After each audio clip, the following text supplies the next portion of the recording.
The Kickstarter is going live. Kickstarter in 5. Actually, no. Wait a minute. Give me a minute. Oh shit. One more minute. Okay. 55. Oh, what have I done? Oh Christ. Okay, 5, Hang on. 5, 4, 3, 2, 1. Blast off! Nearly. I'm not reading the small print. Screw that.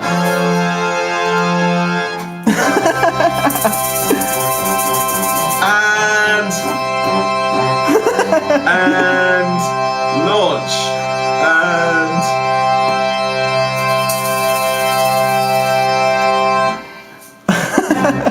Has it done? yay! We are. 59 days to go, and I've got 1,250 quid to raise. That'll be good. Okay, so we're going to do an encore. Yes. Right, okay, we've got 20 minutes. Cool. Right, okay. What goes on now? Alright, this is for the documentary. Oh, cool. Okay, so yeah, say hello, everyone, even though Yeah, you don't know you're on film. You are, okay.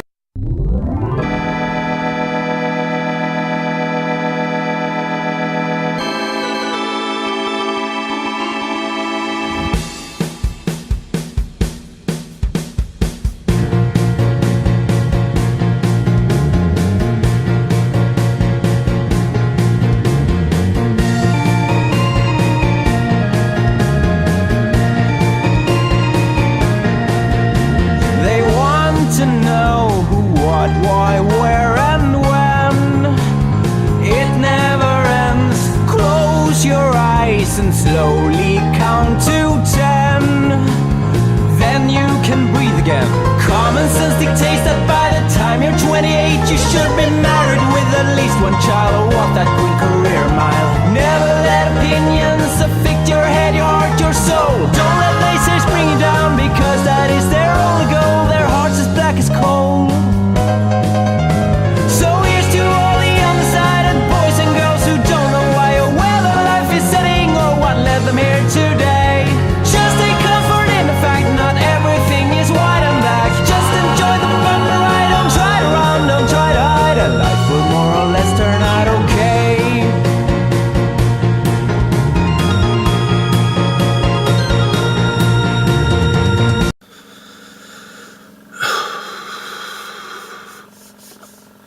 Is it egotistical to be making a documentary about myself? I'm not too sure. I think it will serve a purpose. You know, I do want to document this sort of experience. I think other unsigned musicians may find this interesting. It could be a what you should do, or maybe what you shouldn't do, to try and sort of make a go of whatever you're trying to do musically. Yeah, so I've got this Kickstarter going on. There's 58 days to go, and so far I have reached £125 out of where is it? 1,250. That's what I need to make. So that's pretty good, and I've done that without any promotion so far. So I'm gonna, Facebook is gonna be sort of the hub of operations, and I'm gonna be making the most of what Facebook has to offer without having to pay any advertising costs or anything like that. You know, I think, you know, what I usually do with Facebook is sort of look at groups of bands who I'm influenced by and get in contact with members on those pages. You know, radio presenters, there's tons of online radio presenters who, okay, they may have a small audience, but you know, they've got a dedicated audience, and you can find people who will dig what you're trying to do. Yeah, so I think that's what I'm going to do today. And there's a couple of sort of names, because big names do have their own Facebook pages as well, so, you know, it'll just be a case of getting in touch with them, and, you know, might not hear anything back, really. You know, it's usually 99 times out of 100 you don't hear anything back from a bigger name, but for the type of thing that I'm doing, because I can't gig or anything like that, but I still want as many people to hear it as possible. If a big name can help out, then that's great, obviously, So, yeah.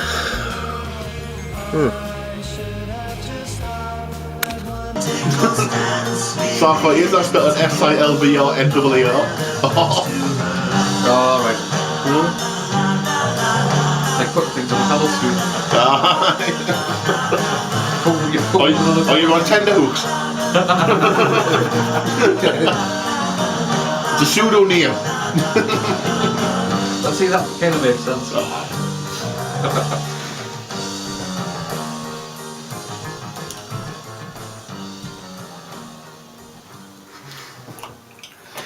And that was Toxic Melons there, and Changed the World. Who had a comment when that song was on from Janet, who says it sounds a bit like Squeeze.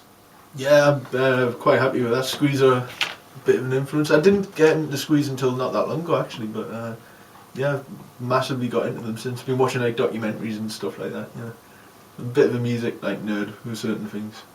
Like for someone my age, liking Squeeze is probably uncool, but I don't care. Who cares about being cool these days? Nah, definitely. We're all throwbacks here. Yeah, I mean, for myself, I'm a big fan of Woody Guthrie. Well, there you go. I'm not actually just the first guy that came in my head, but Right, so let's start from the very beginning then. How did you start? Well, like I say, Toxic Melons was a band, but in short, everyone had two different tastes in music, kind of thing, and it was unfair because I was the only writer, and I was trying not to come across like a controlling person, but that probably didn't help, kind of thing. So we were doing gigs and stuff like that. We sounded good, but I think the band just lost interest. It was one of those things. Yeah. We did an Academy gig. That was our last gig, and we barely sold any tickets, and the drummer didn't show up. So, So I think at that point I was just I'll do it myself. And, so that's what I do now. So I write everything myself, and then bring in different musicians from all over the place. So it's grew quite a bit because I've got musicians from all over the world on different tracks and stuff like that. That's certainly good. Yeah, it's. I just try to be a bit different. I was going to do as many of the instruments as myself as possible, but then I realised how rubbish it sounded. So I was like, right, if I just write everything, do a demo, then just reach out to people, and I was lucky to find people who had the same taste in music and stuff like that, and able to work with some decent names as well. The singer of that track, Change the World. He's called Linus of Hollywood, and he's had a few albums out and stuff like that, and but he's produced Bowling for Soup's albums, and he's written a couple of hits in Japan and stuff like that. But I'm a big fan of his stuff. What was his name, sorry? Linus of Hollywood. It's like Toxic Melons. It makes no sense. Yeah, it's a name. Yeah, so very Beach Boys and stuff. When I wrote the song, I had him in mind to sing it, and I was bit surprised when he got back in touch. You really like the song. It's sort of in his style, kind of thing, like Beach Boys, Beatlesy sort of thing, the harmonies and stuff like that. Yeah, we're actually going to play quite some of the influences a bit later on, and you brought some tracks along.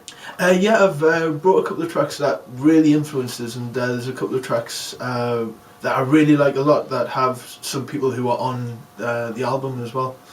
Sort of some unsigned names that I'm quite a big fan of. Should we go into one now? Yeah, sounds good. Which one do you like? Oh, what did I send?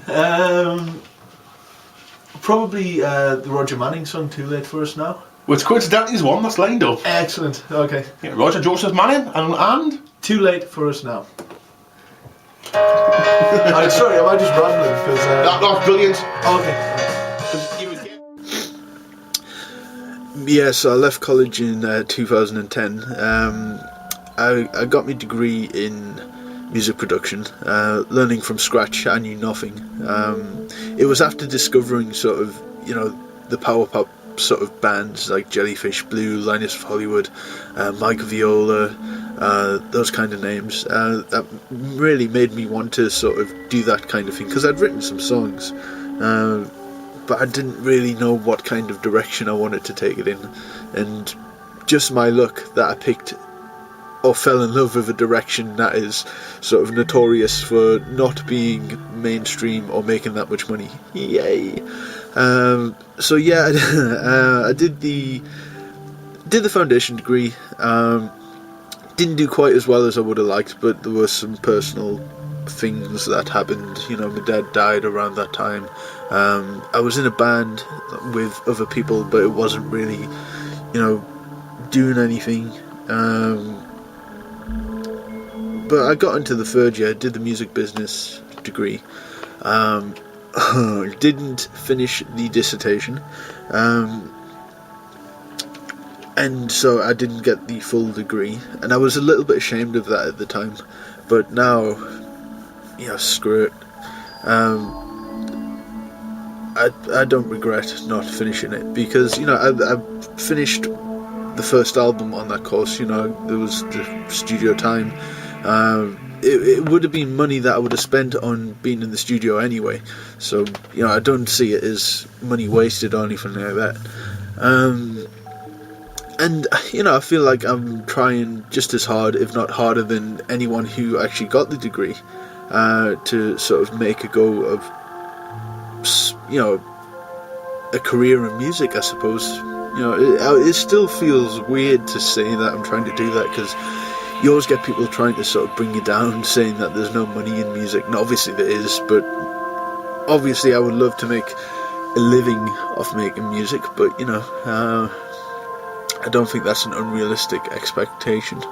I think that certain social factors and, you know, TV and, to an extent, colleges now, which is a shame, sort of conditioned young people into thinking that you have to be sort of up there to be successful. But, you know, I would be happy with being here, sort of, you know, selling a few albums, you know, writing music for other people, that kind of thing. Obviously, if I got to there, that would be great. But I think, you know, young people, because I'm not that young anymore, will get frustrated if their aim is to get to there, and that is their only aim. You know, get to there first and feel the sense of satisfaction from getting to there, then move to there, then to there, then to there. You know, that is something that, you know, I've learned. You know, you have to have realistic expectations, really, because it's not an easy thing to try and get into. And I don't know if I'm doing this right, or I don't know. You know, it's just me making some songs, trying to make some contacts, and I think I've done okay at it. Every day feels like a step forward. You know, sometimes it gets frustrating, but, you know, I feel like I'm on some kind of track.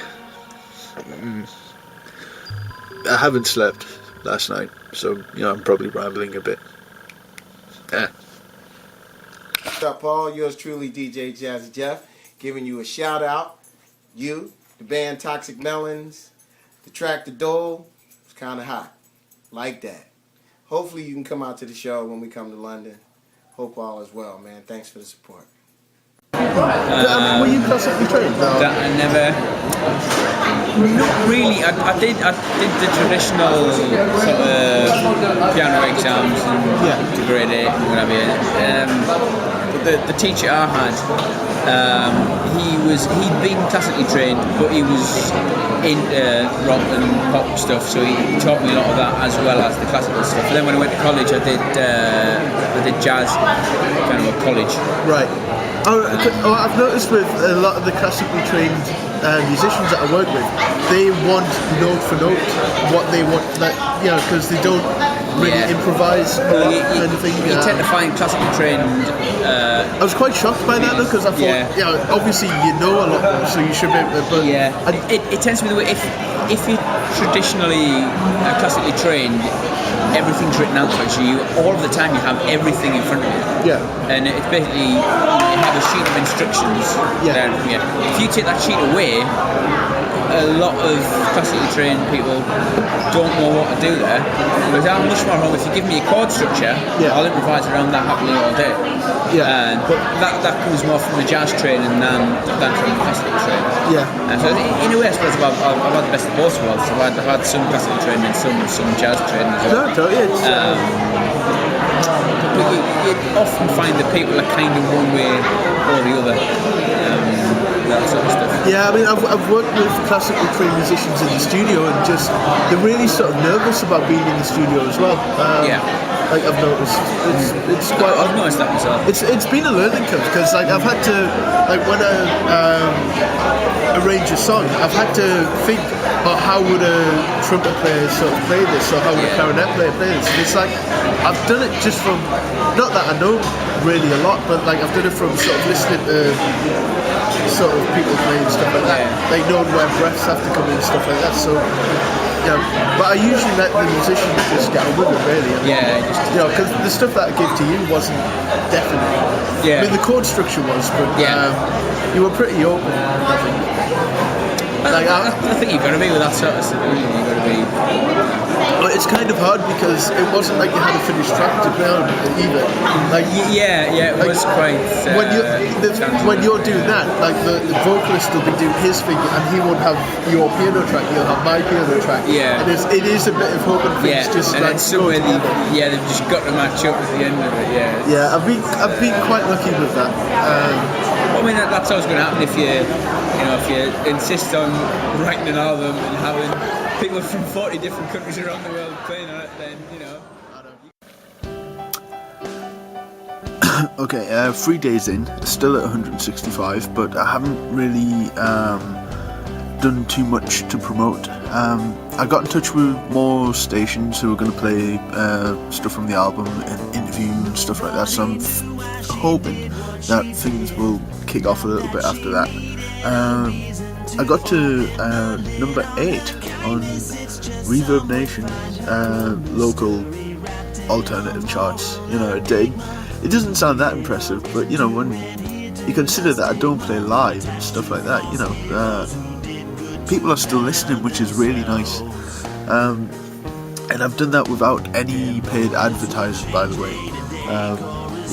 I'm getting all these emails off people trying to make me pay them to spam people, basically, which I don't know how you can start a business like that, to be honest. I think it's bullshit.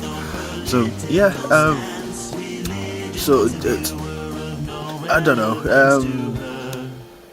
I've got some commission work to be getting on with, so Kickstarter is going to take a bit of a day off today, because I think I need it as well, because I was trying to do a 60-day plan to do something every single day, but that can't really happen unless you've got some money to promote in various crazy ways. But I'm quite happy, so we'll just wait and see what the rest of the week brings. Hello! Okay, I did say that I was going to do one of these every day, but then I realised that I'm not doing exciting things every day to really promote the Kickstarter. It's kind of hard when you've got no money to do anything. Yeah, I don't know. I mean, just through Facebook, through getting people to relink the Kickstarter on their page and everything. I am up to £270, and I've got 48 days to go. So that's 21%. The album is being mastered at the moment, so then I can finally sort of get it out to be reviewed. It'll be reviewed on sort of power pop sites, anywhere that I can get it to, really. Ideally, I would love to be reviewed by sort of national magazines, but I don't think I can really do that until I have hard copies of the album in sort of nice packaging and stuff, because I'm sure they get a lot of stuff sent to them, not just sort of power pop stuff, but everything. So you have to do something to stand out. So I need some, That's why I'm really hoping the Kickstarter does well. Yeah. Nothing really else to say, I think.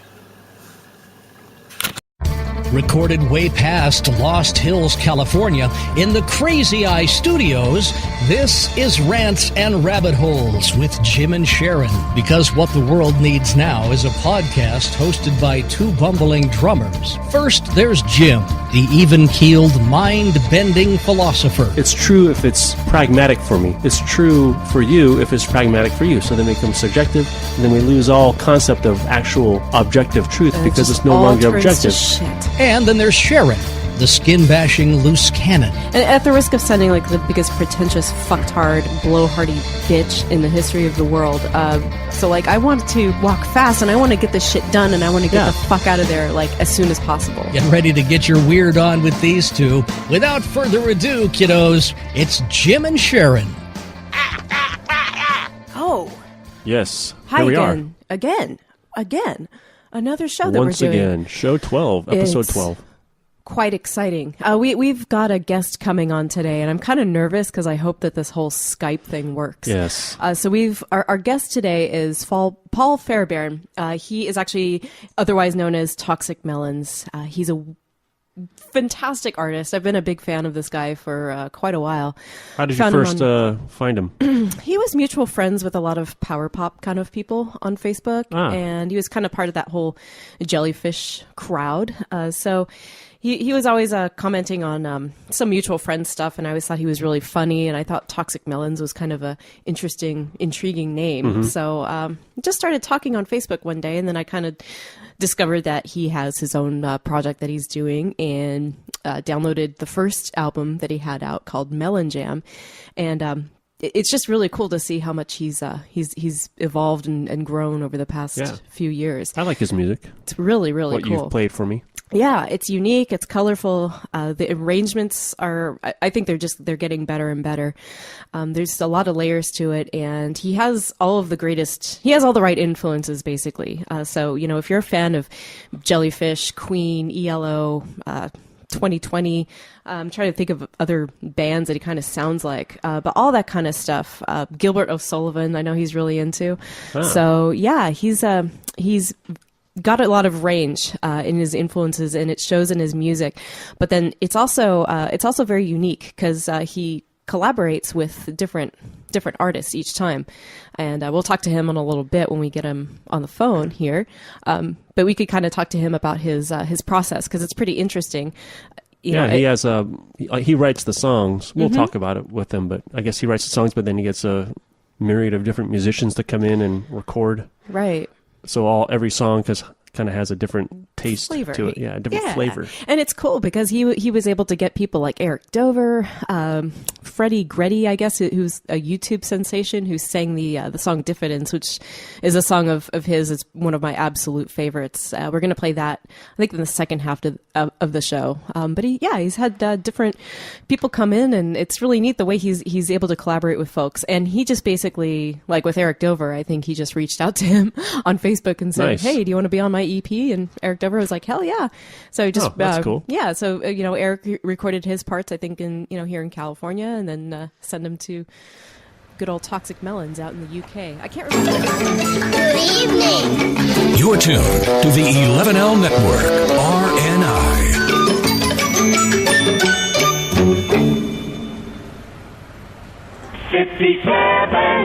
WMCA, New York. This is 11L, RNI. Here on the internet. 11L, Brooklyn's great radio, New York, International. Here's Dave.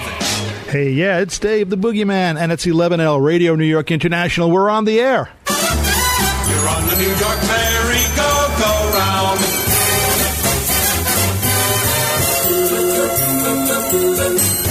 Yes, indeed. With the Toxic Melons pre-show on 11L Radio New York International. The only radio you'll ever need. I promise you.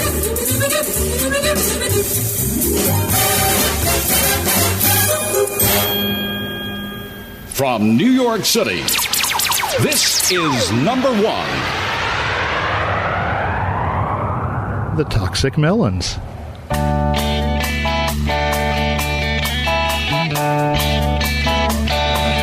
it was a budget thing as well.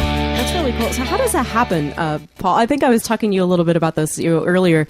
Did you just reach out to these folks and ask them flat out, or what was your process with that? Pretty much. I'm pretty shameless when it comes to that kind of thing. I think you have to be when you've got no money, basically. Right.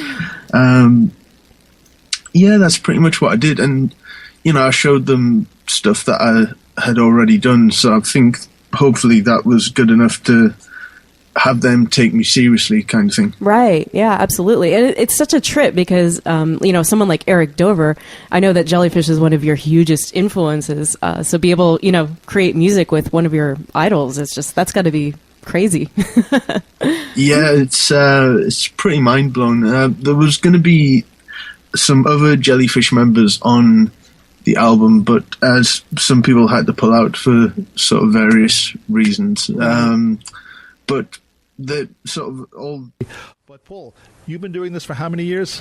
Singing and composing and writing?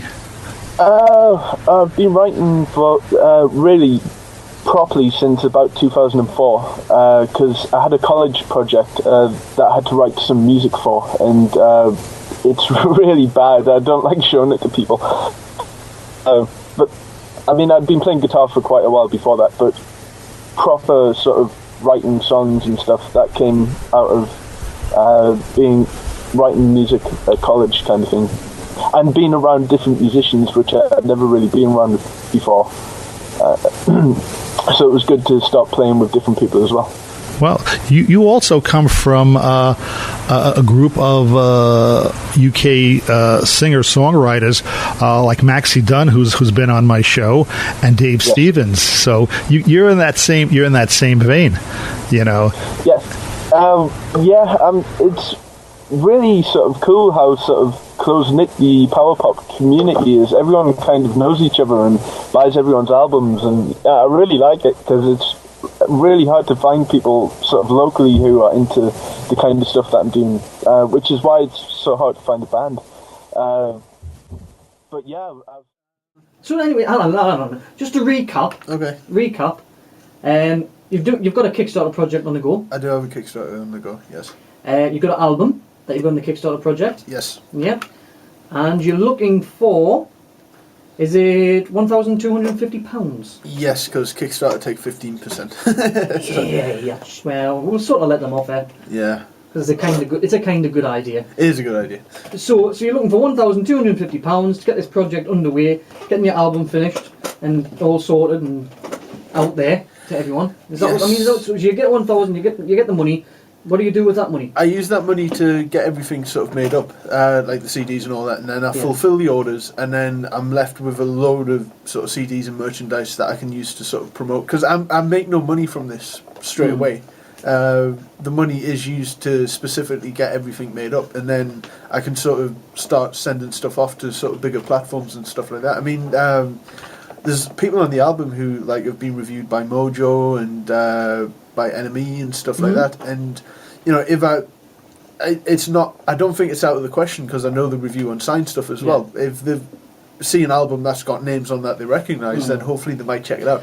Just to try and get people's attention a little bit more, like. No, totally. Yeah, it helps, doesn't it? I would love to have done it while the Kickstarter was going, but it is hard to get people's attention, sort of thing, because you're kind of an unproven commodity, I suppose. So you've got 17 days to go.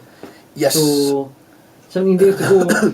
Well, I think that's going to be kind of doable, like. I think after You know what I yesterday, it's more doable now. Yeah. You can do a lot in 17 days, but yeah, I'm not sure. It's just everything's just like stress at the moment, so hey. I think it is doable. Like it keeps us motivated. Like I say, especially after yesterday when I made about £200, and it was through people who don't really know me as well. It's like through word of mouth. I really rely on it. Yeah. Word of mouth or click of mouse. So that's So you can sort of pledge anything from £1 upwards, can't you? You can for £1 you get one track, That's cool, isn't it? which is it's pretty standard. But I think that's more for people who just if you want to help, that's great. Yeah.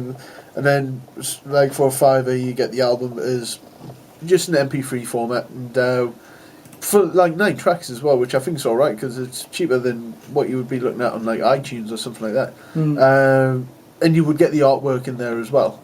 And then a tenner you get like the actual physical album, and it just goes up from there really. Have you pledged yet? Have you pledged yet, Farrell? Farrell has not yet pledged, but Farrell will pledge. I don't expect you to pledge. You're doing enough. You've got 17 days. 17 days, I'll get it done. I think you'll do it. I think you'll do it. I think. Do you know what it is? When you do it, you'll have to come back in. I think. Yes, you'll have to come back in. Tell us about it. You'll have to come back in. That would be cool. I've just had a thought. What was your thought? What did we do last week? What? I've been thinking that's what we did last week. Go on. Sorry, Farrell. Go on. What do you call a jar with no eyes?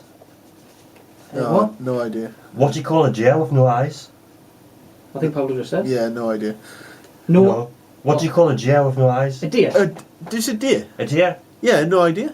No idea? No, that's not what you call a deer with no eyes. What do you call a deer with no eyes? Go on then. You still call it a deer. The absence of eyes does not change the species. Oh, seriously? Seriously? Oh, man, you know what I mean? A collective groan across the northeast.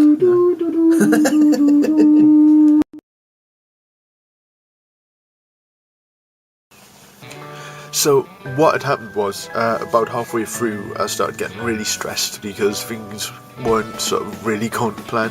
A lot of people were sharing the Kickstarter, but it wasn't getting much feedback. I was being let down by a few people, which was a pain in the arse. But I think if you rely on more people than just it's just going to happen. Some people are going to let you down, and it's one of those things. So yeah, I was actually going to end the Kickstarter halfway through, and I'm glad I didn't. But one thing I stopped doing was the video updates, because no one wants to watch fucking a woe is me musician, complain and whinge, and gripe and everything else. And it would have made for a very sort of depressing documentary. So, and I know a documentary is meant to be warts and all, but seriously, you didn't want to see that shit. So yeah, like I say, obviously I'm glad I didn't end the Kickstarter because yay, I reached the target. Wine and cheese with still cheese in this line. Using some bad metaphors won't make you believe me anymore. There's no point in trying to address this situation, so I'll just when you're not in love, it's plain to see someone's happiness is a responsibility. When it's not mine, my conscience shines. Just because you say you're not in love, it doesn't mean that you'll quit. Sometimes priorities in life means that for now love takes a hit. Maybe tomorrow or next week, next month, next year, for just a little bit of time. 140%, I believe.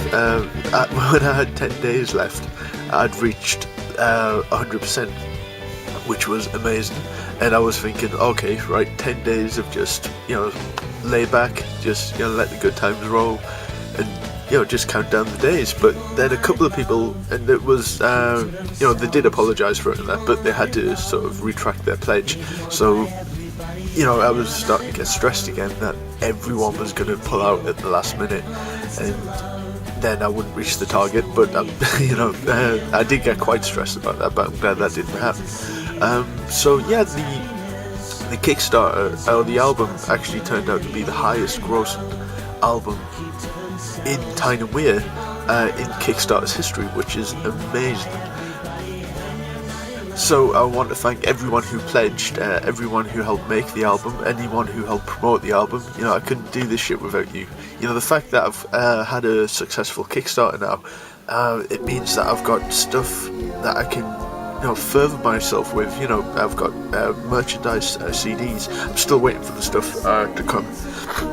But it means that I can just promote myself, try and make a little bit of money with going self-employed, because that's a big thing that's sort of happening. That I've sort of decided to sort of take the leap, and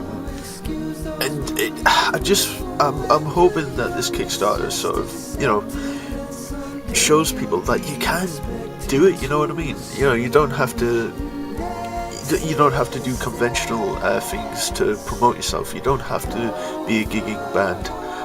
You know, I can't gig. You know, I'm hopefully trying to get a bit of a lineup together to do some the odd gig here and there, but it can't be done on a regular basis. You know, but like, I am the laziest person in the world, and I managed to fund a Kickstarter successfully, which is unbelievable. You know, if I can do it, you can do it. You know, give it a go, because you are setting yourself up for, you know, a lot of stress.